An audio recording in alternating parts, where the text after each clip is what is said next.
The United Nations Security Council passed tough new sanctions against North Korea in an effort to stop its nuclear arms program. The vote came on the same day Pyongyang threatened to launch a preemptive nuclear strike against the United States. Ines Ferre reports.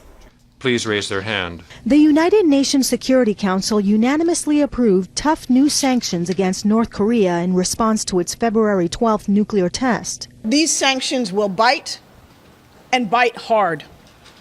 They increase North Korea's isolation. North Korea will have a harder time financing its nuclear weapons program. The strength, breadth, and severity of these sanctions show that the P5 and the rest of the Security Council take seriously the North Korean threat. This is the fourth round of sanctions, and this time China, North Korea's strongest ally, helped draft the resolution. It's a sign that the North has little international support. Ahead of Thursday's vote, North Korea threatened to launch a preemptive nuclear strike against the United States. An Army general told a huge crowd that Pyongyang was ready to fire missiles at Washington. In Washington, a State Department official told a Senate hearing the U.S. is working with its allies to make sure they're prepared. We will take the steps necessary to defend ourselves and our allies, particularly the Republic of Korea and Japan. It is widely believed that North Korea does not have the ability to produce a nuclear missile capable of reaching the U.S. Ines Ferre for CBS News, the United Nations.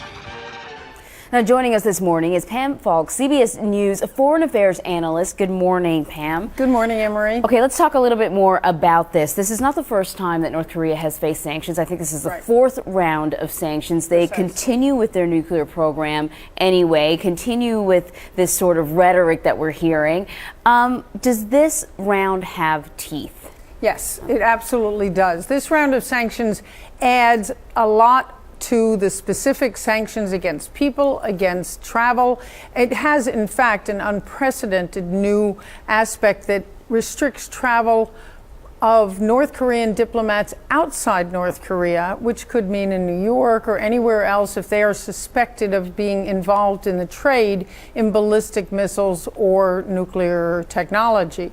And so it really sort of has a bigger swath that it covers, and of course it adds some luxury goods and luxury cars and yachts, but that's really aimed at the elite, and then tries to increase cargo inspections, and aircraft are now subject to inspection. So the attempt is to try to avoid the sanctions evading techniques that North Korea has practiced. In other words, they've filled suitcases full of cash, and this now targets cash. So I think it has a little bit more chance. And if you add to that the fact that China warned North Korea before the third test in February, which is why this came about, it shows that China's really pulling back a bit. And actually, if you look at the 2012 trade, it's down from the year before. Well, let's talk a little bit about that. You talked about suitcases of money as North Korea tries to get around some of the sanctions. And as I understand it, this latest round of sanctions is also really trying to sort of stymie the money flow, their association with banks, and many of those banks are based in China.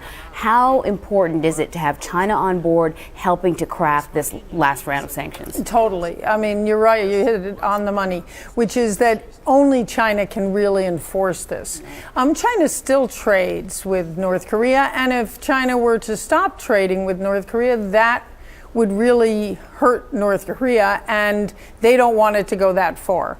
The bigger problem, and you point to money, is they're so desperate for money that the fear on the nuclear threat to the United States, and if they get this missile technology to have a small weapon that they can put on a missile, then they can sell that technology, and that's the fear.